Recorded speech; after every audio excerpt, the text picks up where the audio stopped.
Queridos, vamos abrir, melhor dizendo, a palavra do Senhor em Provérbios, capítulo 14, verso 10.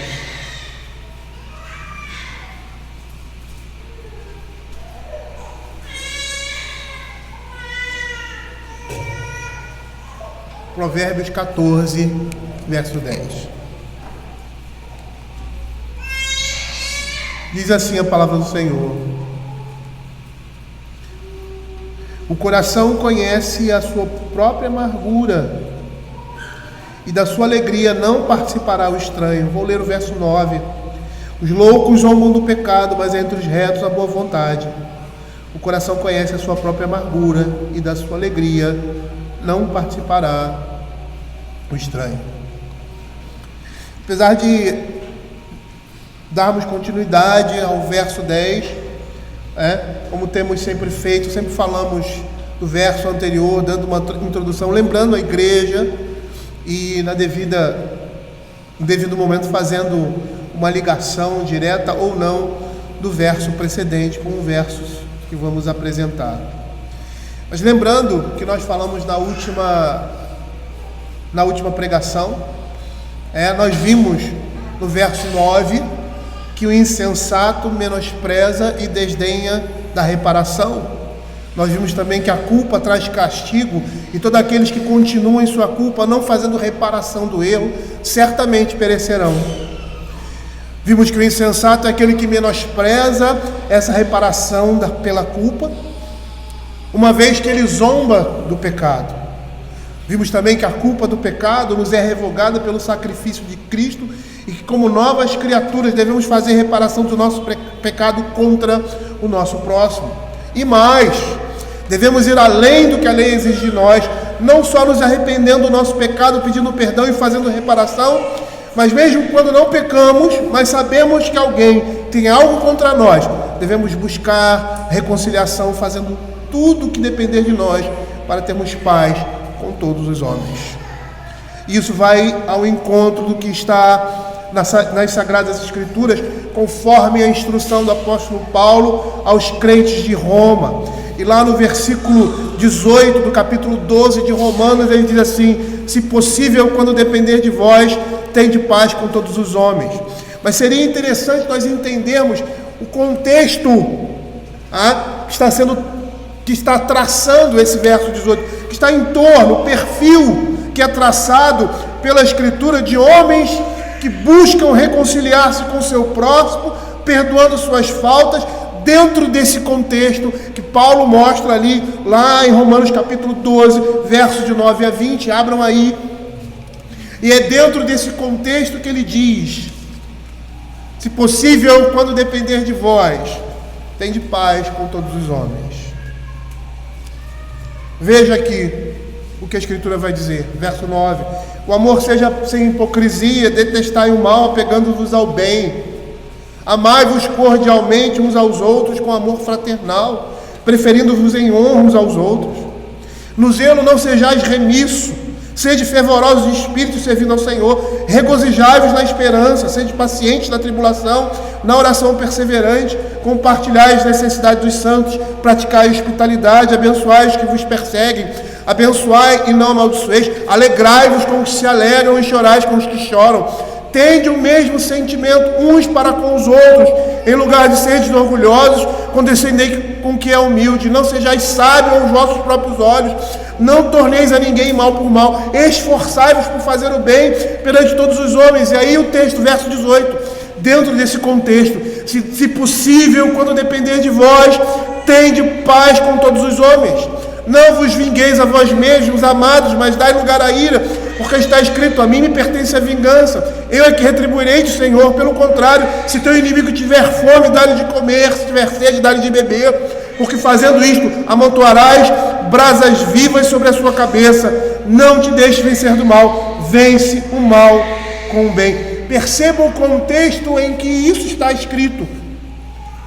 O homem que faz tudo para ter paz com os seus irmãos, tudo que é justo e puro, é aquele que se encaixa dentro desse perfil que nós acabamos de ver nos versos de 9 a 20. Por isso ele vai dizer que os loucos zombam do pecado, eles não levam em consideração a reparação, a restituição, o arrependimento, mas entre os retos não é assim que acontece. E por quê? Porque o pecado exige reparação. Somente loucos e insensatos não levam isso em consideração, como nós vimos no verso 9. Por isso também não medem as suas ações, não se dominam com relação aos seus desejos e vontades. E aí nós vimos que esses versos nos mostram a oposição entre a harmonia benevolente dos honestos, que Paulo descreve muito bem aqui, contrastada com a discórdia zombeteira e egoísta dos insensatos. E aí nós vimos que as pessoas honestas, elas não se envolvem em situações nas quais se expõe a culpa. Não zombam do pecado, não amam o pecado, e isso me faz lembrar que eles não vivem na prática do pecado. Como diz lá 1 João, capítulo 3, os versos 7 e 10, filhinhos, não vos deixei enganar, por ninguém, aquele que pratica a justiça é justo, assim como ele é justo. Verso 10, nisto são manifestos os filhos de Deus e os filhos do diabo. Todo aquele que não pratica a justiça não procede de Deus, nem aquele que não ama o pecado. Ou seja, as pessoas honestas, os crentes, eles não se envolvem em situações nas quais se expõe a culpa. Eles não vivem na prática do pecado, não zombam do pecado, não amam o pecado. E se erram, se pecam, fazem reparação desse pecado. E como crentes, nós vimos que não devemos permitir que fique algo entre você e seu irmão que impeça a sua comunhão ou a boa relação entre vocês. E aí é nesse contexto que nós vamos dar continuidade ao verso 10, quando ele diz assim: parece que não há uma relação direta aqui, e aparentemente eles estão dentro de uma grande tema, e o subtema aqui os une. E que subtema é esse? O subtema é não andando pela vista. O tema geral do capítulo 14 é vivendo em sabedoria, e nessa subunidade, nessa segunda subunidade, o tema é não andando pela vista. Ou seja, quem não anda pela vista, anda pela fé. E dentro dessa estrutura, a estrutura dessa subunidade, o verso 10 está ligado ao verso 13. Lembra aquilo que nós falamos, do aspecto quiasmático da estrutura? O verso 10 estaria ligado ao verso 13, revelando aquilo que ninguém pode discernir pelo riso exterior, a saber, as tristezas do coração. E aí, num plano horizontal, a amargura e a alegria, que representam essa gama completa de emoções, elas só são conhecidas pela pessoa que a experimenta. Isso está de acordo com o que diz a Escritura em 1 Coríntios capítulo 2, verso 11, quando diz assim: porque qual dos homens sabe as coisas dos homens, senão o seu próprio espírito que nele está? O coração conhece a sua própria amargura, como diz aqui o verso. E aí nós vamos perceber que há circunstâncias que todos podem ver, mas as aparências podem também ser enganosas, como nós vemos no verso 13, no paralelo do verso 10. Até no riso tem dor o coração, e o fim da alegria é tristeza. E aí nós vamos olhar esse verso e vamos ver aqui um caráter extremamente emotivo e pessoal nessas palavras. O coração conhece a sua própria amargura, e da sua alegria não participará o estranho. A amargura de alma que se fala aqui, ela pode se referir a muitas coisas. Eu quero dar alguns exemplos, como o sentimento de uma mãe por causa da sua esterilidade, como foi o caso de Ana, a mãe do profeta Samuel. Lá em 1 Samuel capítulo 1, verso 10, ele vai falar dessa amargura, que essa mesma aqui, que o poeta sacro está se referindo, quando diz assim: e levantou-se Ana, e com amargura de alma, orou ao Senhor, e chorou abundantemente. O sofrimento dessa pessoa, desse coração, o sofrimento interno, por um desejo, por uma coisa legítima, que era ter filhos.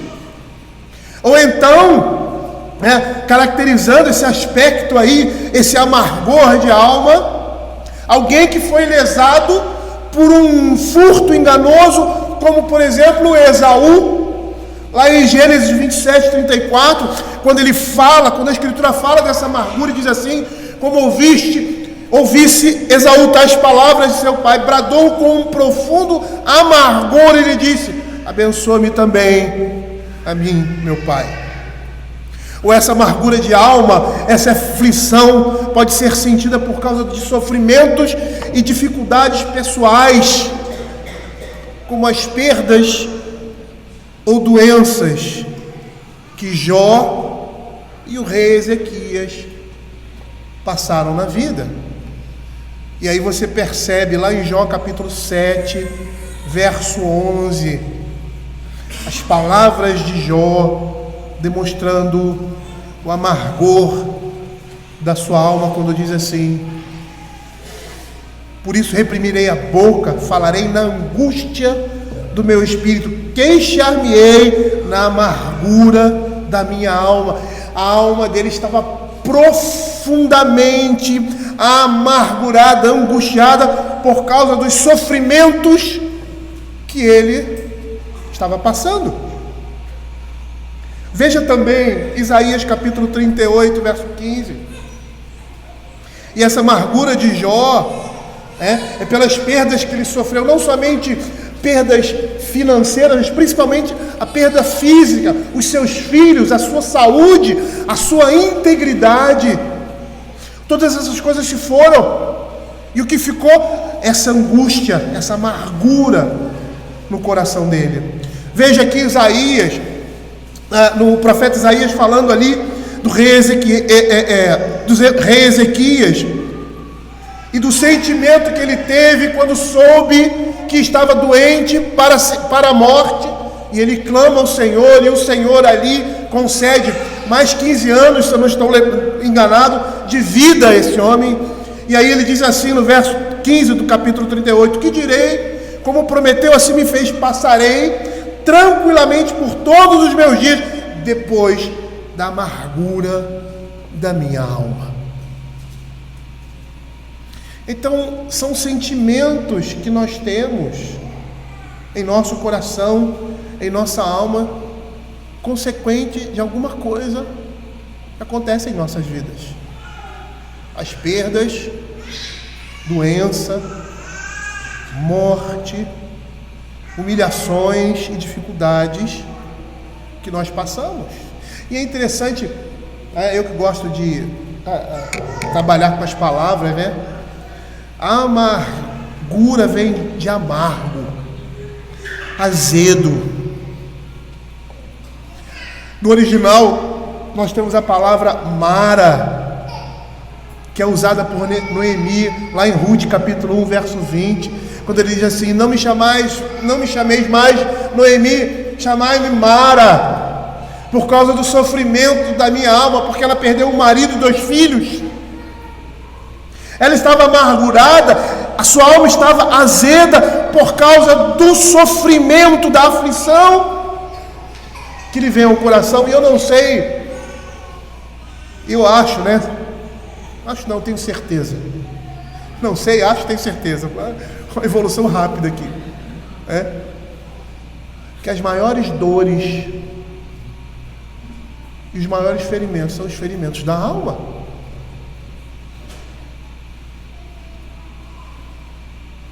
Certa vez, um homem passou por muitas coisas em sua vida, e até sofrimentos físicos.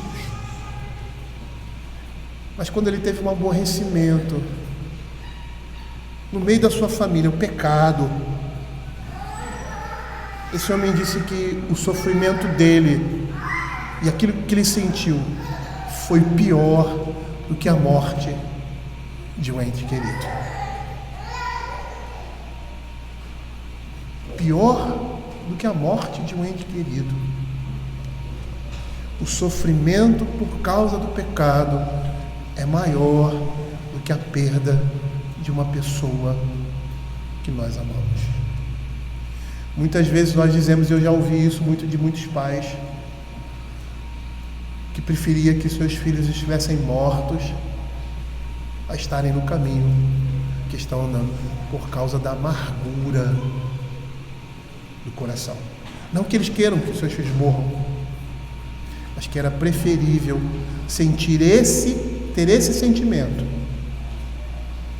do que ter o sentimento de vê-los vivos, mas serem como zumbis, mortos-vivos, por causa dos seus pecados. É essa amargura, é essa dor que o salmista, o escritor de Provérbios está nos dizendo aqui. Matthew Henry, ele tem uma palavra interessante sobre isso. Ele diz assim: cada homem sente o seu próprio fardo, especialmente aquele que é um fardo sobre os ânimos, pois este é comumente oculto e o sofredor o mantém para si. E aí ele conclui assim: não devemos censurar as angústias dos outros, pois não sabemos o que eles sentem. O golpe que sofrem talvez seja mais pesado do que o seu gemer.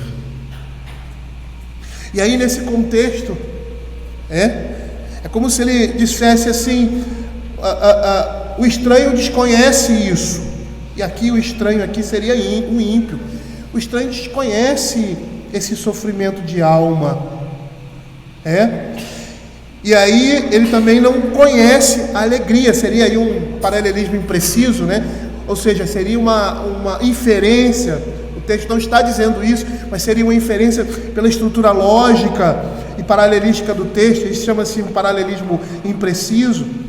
E aí, paralelamente a isso, ele diz que essa alegria também o estranho não entende, porque ele não participa dela. E aí Bruce Waltke, ele faz um comentário interessante. Ele diz assim: os mecanismos emocionais, intelectuais, religiosos e morais do indivíduo são complexos, internos e subjetivos demais para serem experimentados por outros, ou até mesmo para serem apresentados adequadamente a outros. Às vezes nós não conseguimos expressar o nosso sofrimento, e as pessoas que estão ao nosso redor não conseguem alcançá-lo. E aqui no caso, principalmente com relação à nossa alegria, os ímpios não entendem isso, o estrangeiro não entende isso.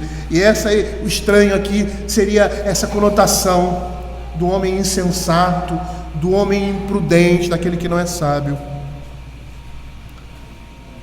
E aí lá em Provérbios capítulo 10, verso 28, na primeira parte, diz assim: a esperança dos justos é alegria, mas a expectação dos perversos perecerá. Ou seja, eles esperam uma coisa, mas eles não vão ter aquilo. E aí o contexto percebendo que eles não conseguem compreender a alegria do justo, até em meio a essa situação. É incompreensível. Eles não conseguem alcançar. Lá no capítulo 12 de Provérbios, ainda no verso 20, na segunda parte: mais alegria tem os que aconselham a paz. Não entendem esse tipo de coisa. Os ímpios não entendem os nossos sofrimentos, não entendem a angústia de uma alma cansada, não entendem, por mais que sintam essa mesma angústia, esse mesmo amargor, mas de forma diferente. Faz igual, mas diferente. Tinha um quadro na televisão que era assim. Eles sentem isso,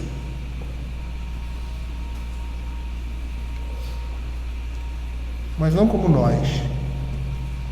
Eles não entendem o nosso regozijo, a nossa alegria, até mesmo em situações como essa.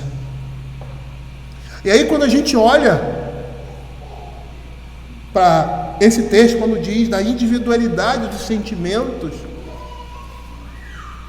da dor ou da alegria do nosso coração, especialmente da dor,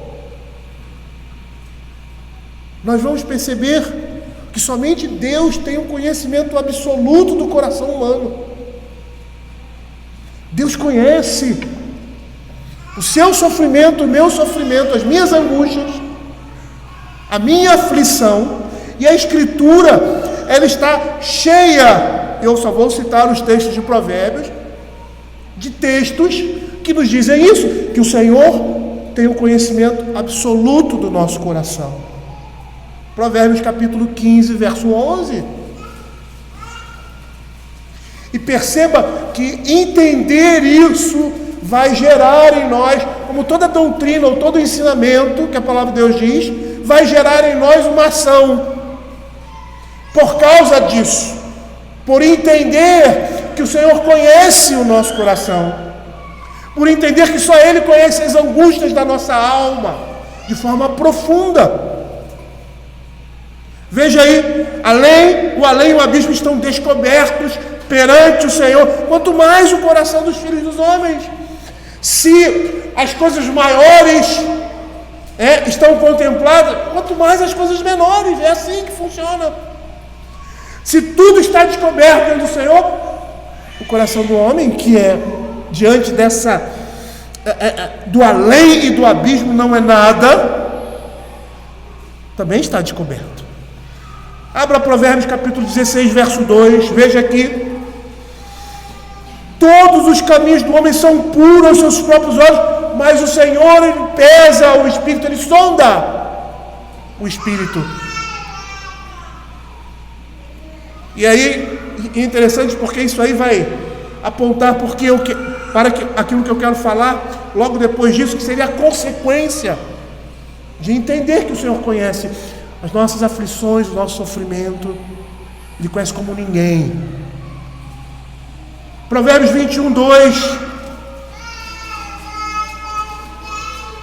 Todo o caminho do homem é reto aos seus próprios olhos, mas o Senhor sonda.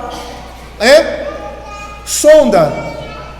Uma vez eu estava vendo uma reportagem sobre acho que era sobre o Titanic, e aí eles tinham uma sonda nova que permitiu que se fizesse imagens dentro do navio, porque era uma sonda que ia a uma profundidade que até aquele momento não existia.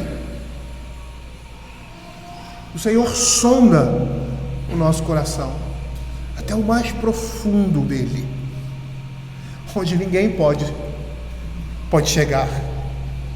Veja aí Provérbios 24, 12.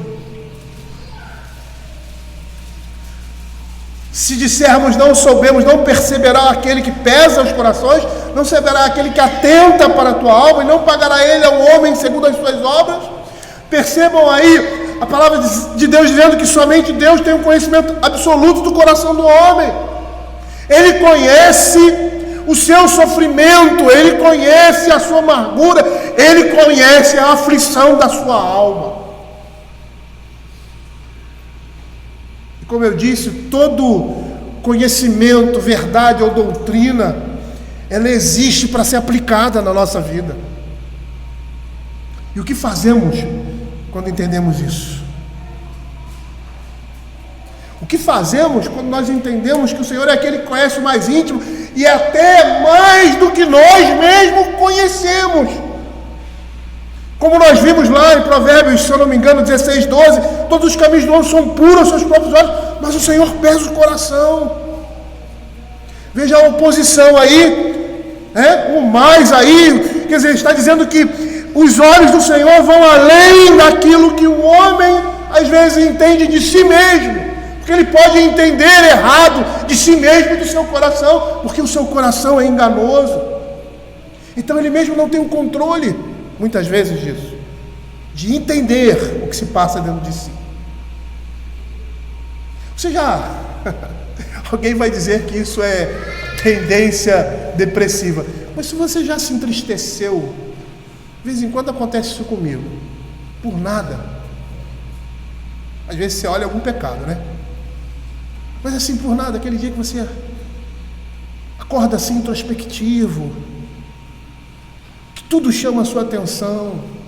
Ontem eu estava assim. Que faz você pensar na sua vida.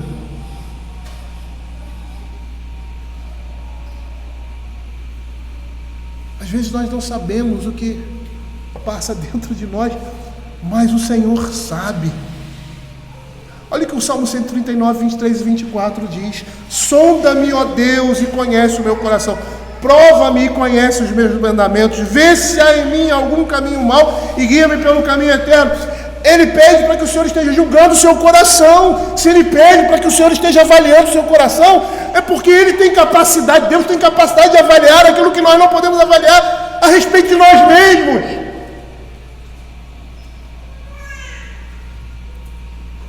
E o contexto aqui de Davi era uma situação em que ele estava passando, que estavam acusando dele de alguma coisa que ele não fez, de que ele não era.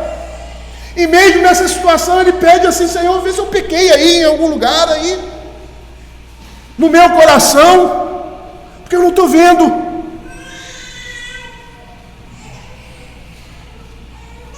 E o que isso faz?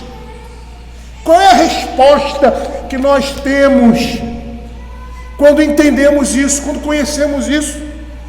O que a Escritura, para onde a Escritura vai apontar? A Escritura vai apontar para um lugar somente. Se o Senhor é aquele que conhece o mais íntimo do meu coração, que me conhece melhor do que eu mesmo, eu devo ir nele. É a Ele que eu devo clamar, porque Ele me conhece.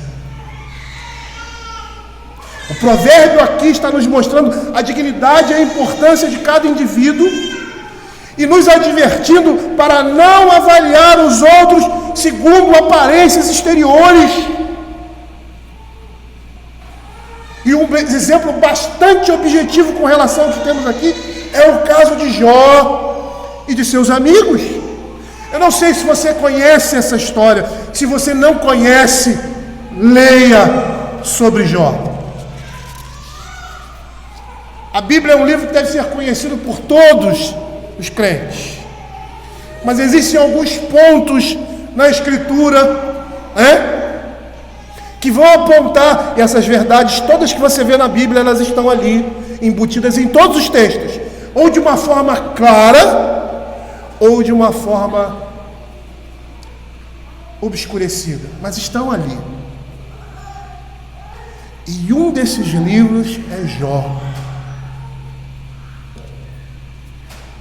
É um livro que o crente não pode deixar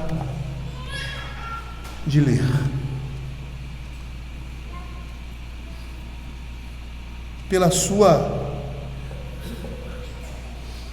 Pela pujança do sofrimento e da mão de Deus sobre tudo isso. Pontos sobre soberania, responsabilidade humana. O que você vai ver lá sobre Paulo em Romanos, você vai ver ali justificação pela fé e não pelas obras. Tudo isso vai estar ali embutido, como em todos os outros textos da Escritura. E nesse livro, esses amigos de Jó começam a julgá-lo pela aparência do seu sofrimento, daquilo que estava acontecendo com ele. E aí começam a duvidar da sua fidelidade a Deus por causa do seu infortúnio, e não consideraram a amargura de alma em que ele se encontrava. Eles foram cruéis e desprezaram toda aquela situação. E eu gostaria que vocês percebessem isso juntamente comigo. Abra Jó, capítulo 1, verso de 11 a 13. É o início dessa história. Quando Jó, já desprovido de tudo, de família, de bens, de saúde, os seus amigos tomam conhecimento e agora vão lá consolá-lo. Diz assim: ouvindo, pois, 3 amigos de Jó todo este mal que lhe sobreviera, chegaram cada um do seu lugar, ele faz o temanita, Bildade, o suíta, e Zofar, o naamatita. E combinaram ir juntamente condoer-se dele e consolá-lo. Levantando eles de longe os olhos e não o reconhecendo, ergueram a voz e choraram. E cada um, rasgando seu manto, lançava pó ao ar sobre a cabeça. Sentaram-se com ele na terra 7 dias e 7 noites, e nenhum lhe dizia palavra alguma, pois viam que a dor era muito grande. E parece que eles deveriam ter permanecido assim, calados.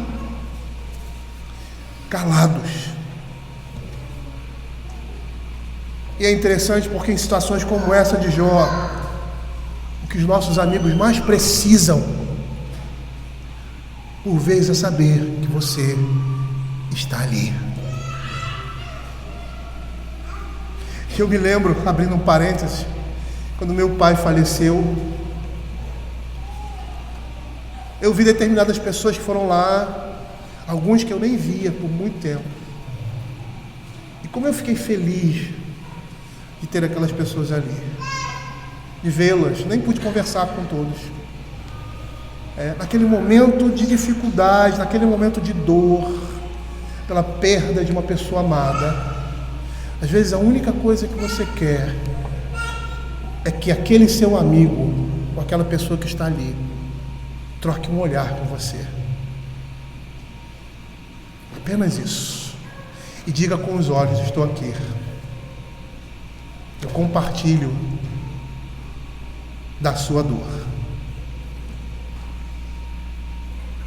Esses homens deveriam permanecer dessa forma, calados.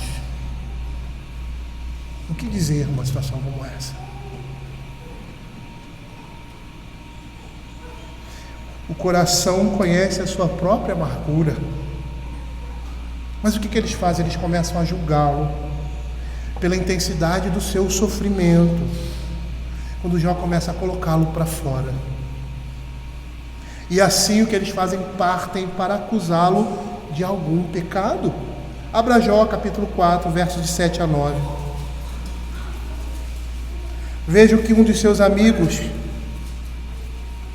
diz. Ele diz assim: lembra-te acaso, já pereceu algum inocente? E onde foram os restos destruídos, os retos destruídos? Segundo eu tenho visto, os que lavram a iniquidade semeiam o mal. Isso mesmo, eles cegam.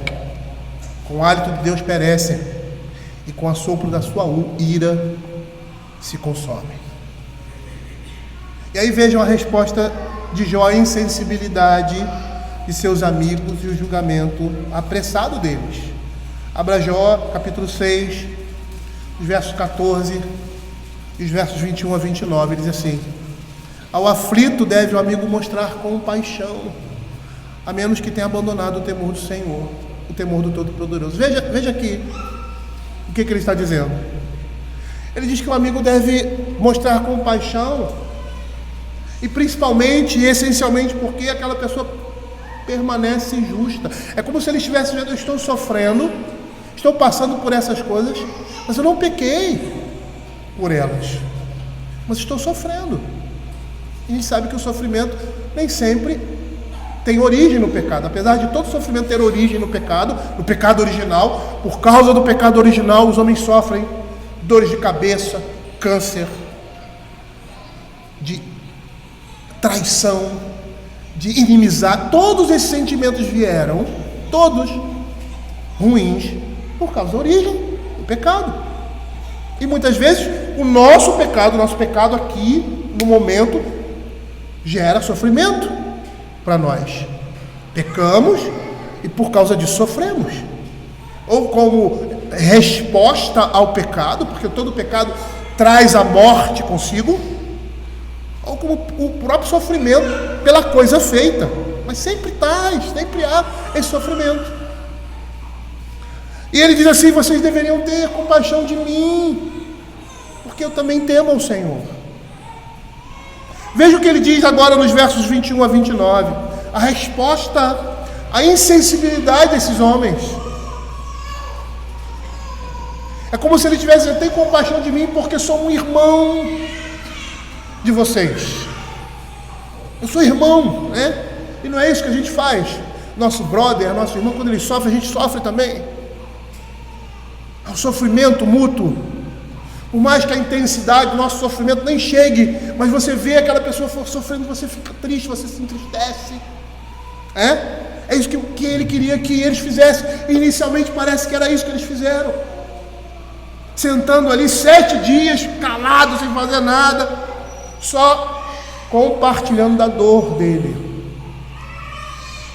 Olha o que ele diz aí: assim também vós outros sois nada perante mim. Vede os meus males e vos espantais. Acaso disse eu, dai-me um presente, ou oferecei-me um suborno da vossa fazenda, ou livrai-me do poder do opressor, ou redime-me das mãos dos tiranos? Ensinai-me e eu me calarei, dai-me a entender o que tenho errado.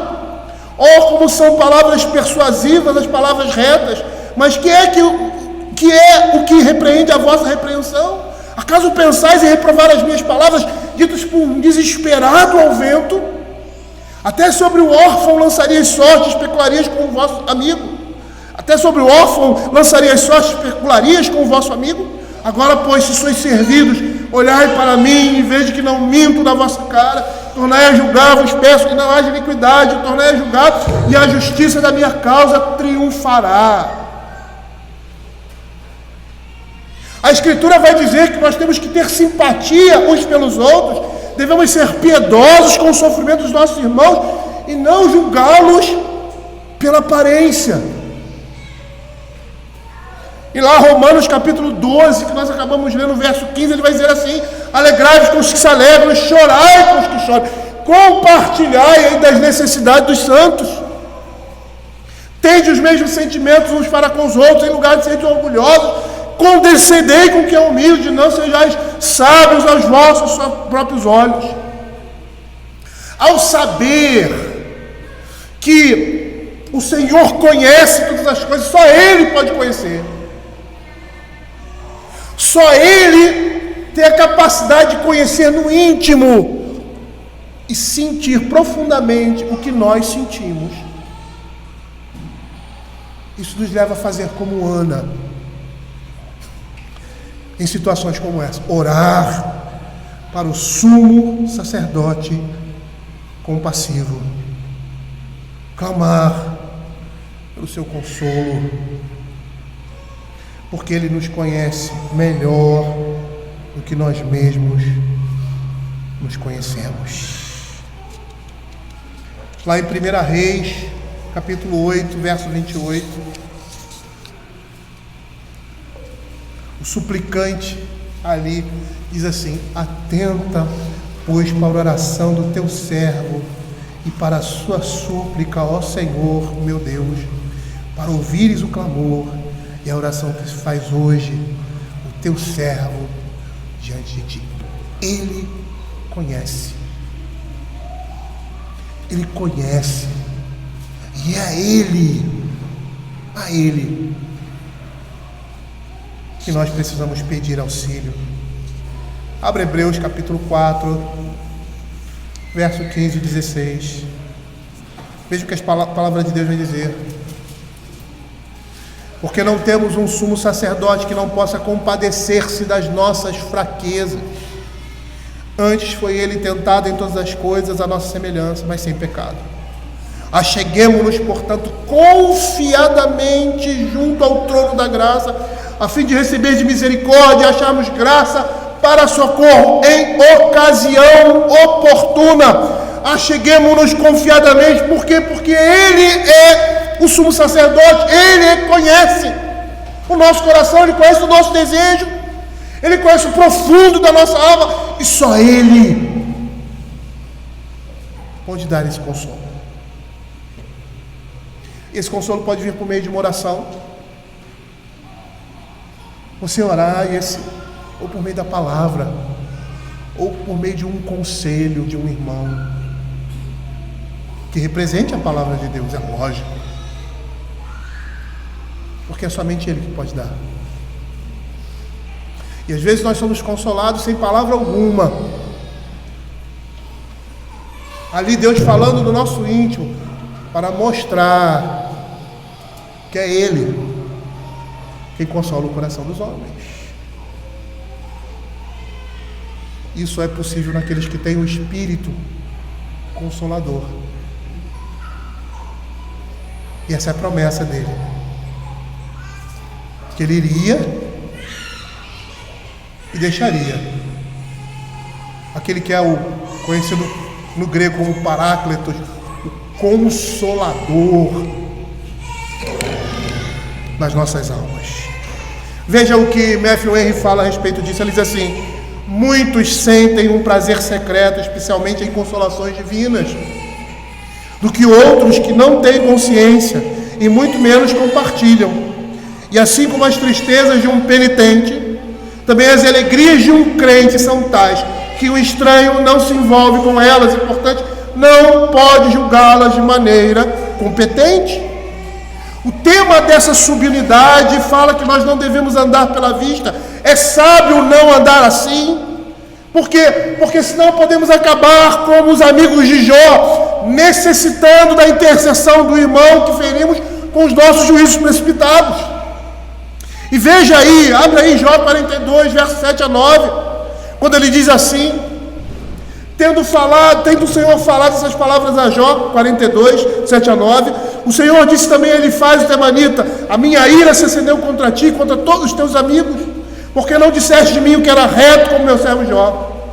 Tomai, pois, 7 novilhos, 7 carneiros, e ide ao meu servo Jó, e oferecei holocaustos por vós. O meu servo Jó orará por vós, porque dele aceitarei a intercessão, para que eu não vos trato segundo a vossa loucura. Vejam o que está sendo dito aqui. O que está por trás disso? Mateus capítulo 5, que nós acabamos de ler. Se quando for oferecer ao teu altar uma oferta, viu que teu irmão tem alguma coisa contra, vá nele. No caso ali era o ofendido, mas aqui são os ofensores. Eles foram direcionados por Deus para irem contra quem ele ofendeu e repararem o erro.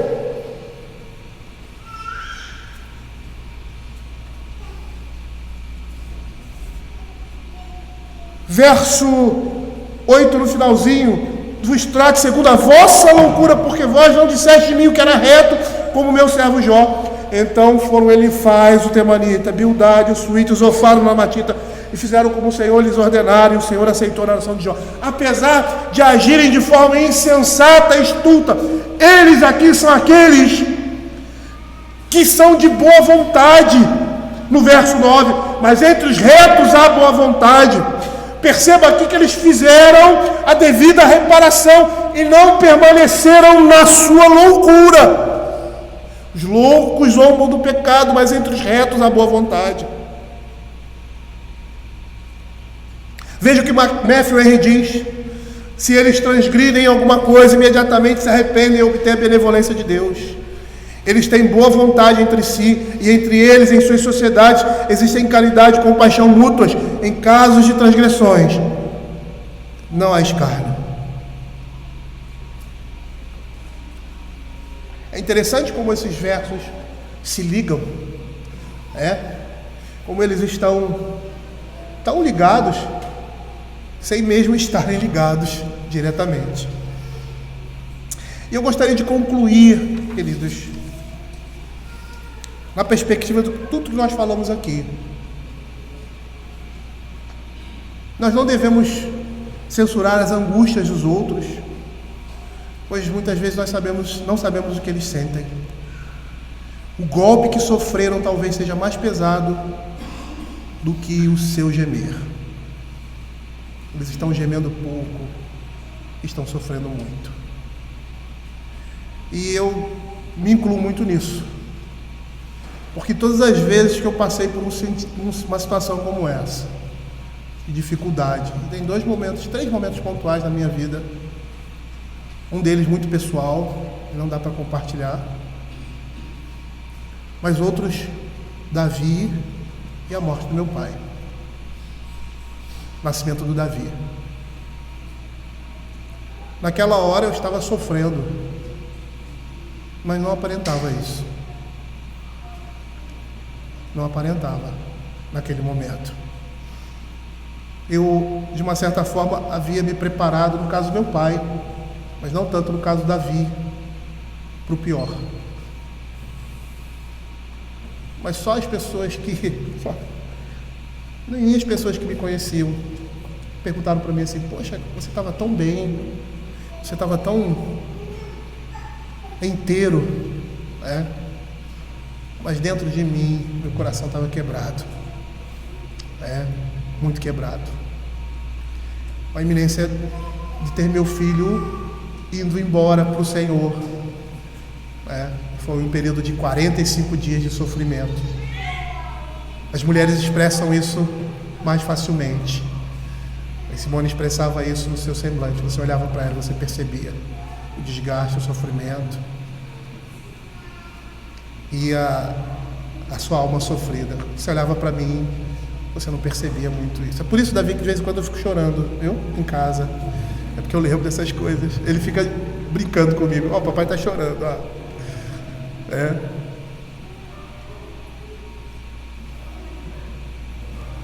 Por outro lado, não podemos pensar que aquilo que sofremos é maior do que qualquer sofrimento alheio. Isso é egoísmo, é autopiedade, é pecado.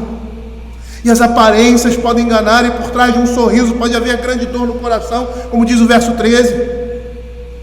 Isso não quer dizer que todo mundo precisa saber da minha dor e ter pena de mim, que por causa do meu sofrimento ou dificuldade eu tenho direito de fazer as pessoas ao meu lado sofrerem pelo mau comportamento, meu azedume, a minha irritação, a amargura do meu coração. Isso também é pecado da minha parte. Por quê? Porque mostra um coração egoísta e mesquinho.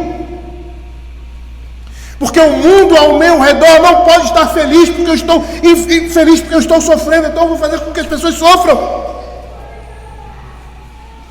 Isso é pecado. Por outro lado, a alegria que o crente sente não pode ser sentida nem compreendida pelo ímpio, nem mesmo em situações adversas.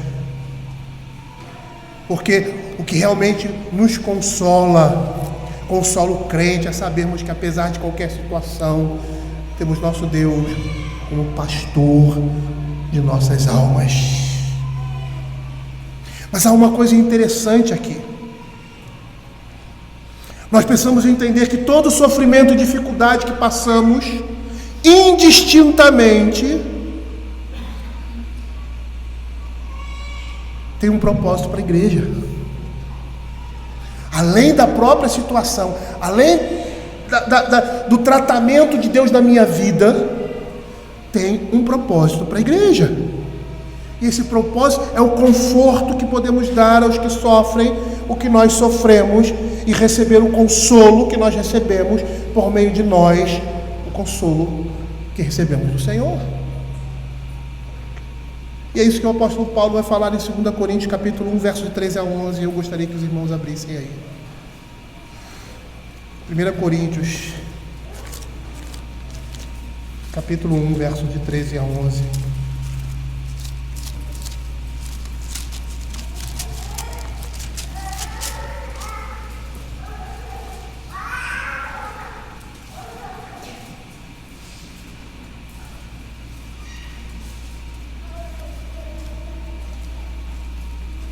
Veja o que a Escritura vai dizer.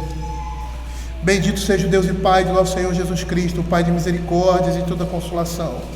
É Ele que nos conforta em toda a nossa tribulação, para podermos consolar os que estiverem em qualquer angústia, com a consolação com que nós mesmos somos contemplados por Deus. Porque assim como os sofrimentos de Cristo se manifestam em grande medida a nosso favor, assim também a nossa consolação transborda por meio de Cristo. Mas se somos atribulados, é para o vosso conforto e salvação. Se somos confortados, é também para o vosso conforto, o qual se torna eficaz, suportando vós com paciência os mesmos sofrimentos que nós também padecemos. A nossa esperança a respeito de vós está firme, sabendo que como sois participantes de sofrimentos, assim o sereis da consolação. E é interessante, porque eu já ouvi essa palavra várias vezes, algumas vezes. E as pessoas nem conhecem a nossa realidade, né? Uma vez eu estava falando da minha vida para um amigo, você precisa escrever um livro. Às vezes as pessoas dizem assim: você não sabe o que eu estou passando. Eu acho que essa Essa é a frase mais egoísta que existe, que uma pessoa pode dizer. Eu estou sofrendo, você não está sofrendo, você não sabe o que é isso. E por mais que a Escritura vai dizer que esse sentimento só pode ser avaliado perfeitamente por Deus, e só nós conhecemos, e muitas vezes nós não conhecemos, os nossos irmãos, principalmente aqueles que são cristãos, sabem o que isso significa. Não podem estar sentindo a intensidade do seu sofrimento, que isso é algo muito individual. E ele pode ter passado por a mesma situação e não ter sentido tanto quanto você sentiu aquela situação, por questões pessoais, por questões até de maturidade, de vida, né? Mas ele sabe o que está acontecendo. Eu não preciso cair num buraco para saber que é errado. Eu vejo o buraco e vejo a experiência de outras pessoas. Então, eu vou me machucar. A gente pode não mensurar o sentimento das pessoas, mas a gente sabe quando elas estão sofrendo. E às vezes você pode dizer, mas ele está sofrendo demais. E às vezes isso até acontece, né? Pessoas que sofrem por coisas ínfimas. Mas eu estou falando de crentes.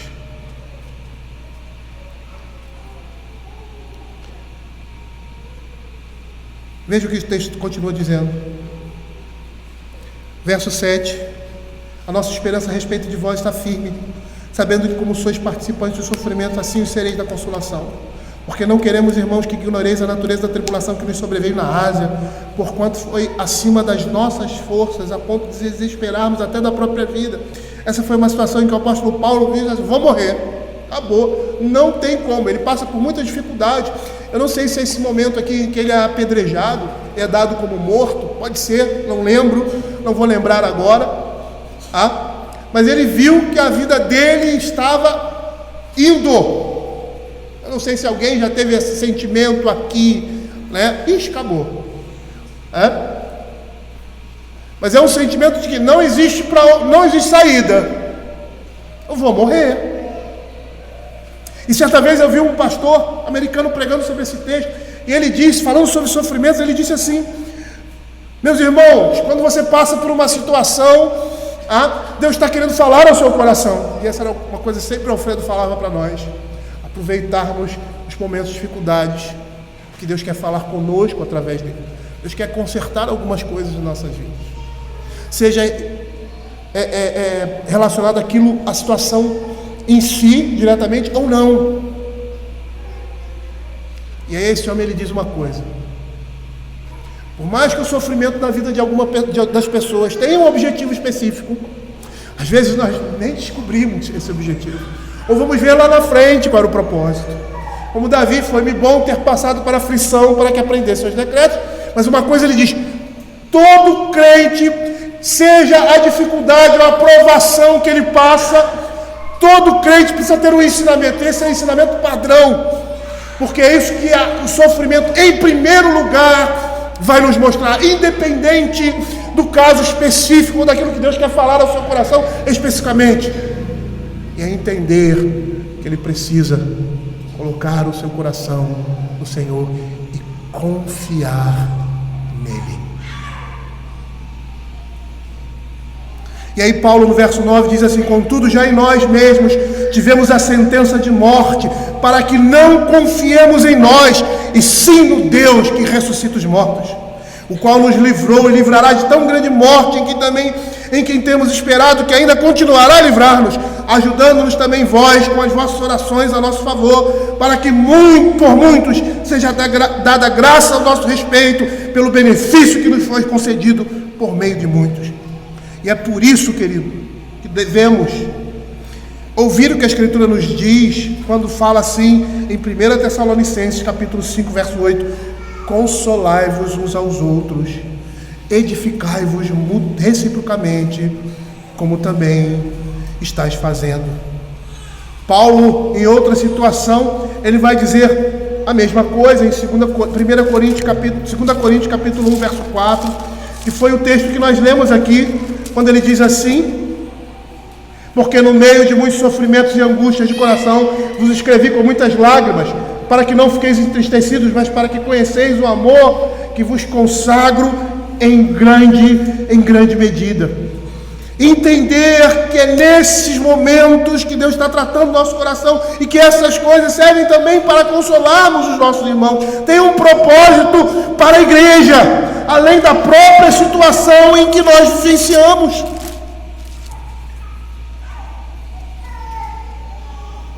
E por isso também que Paulo diz em Romanos capítulo 12, verso 15, como nós acabamos de ler. Romanos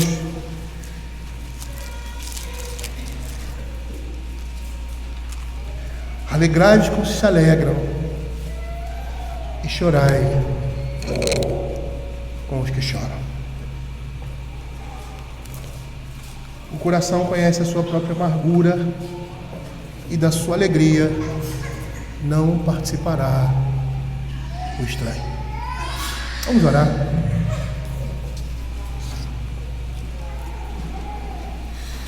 Senhor Deus Pai Todo-Poderoso, que a Tua palavra, Pai, possa ter alcançado, Senhor, os nossos corações, e que ela possa servir de estímulo, Pai, e vida para nós, e que nas nossas angústias, na nossa amargura, a nossa profunda aflição, Pai, busquemos ao Senhor para sermos consolados por Ele, e que nós, como crentes, ó Pai, possamos ser instrumentos de Deus para consolar os nossos irmãos em suas dificuldades, ó Pai. É o que nós pedimos em nome de Jesus. Amém.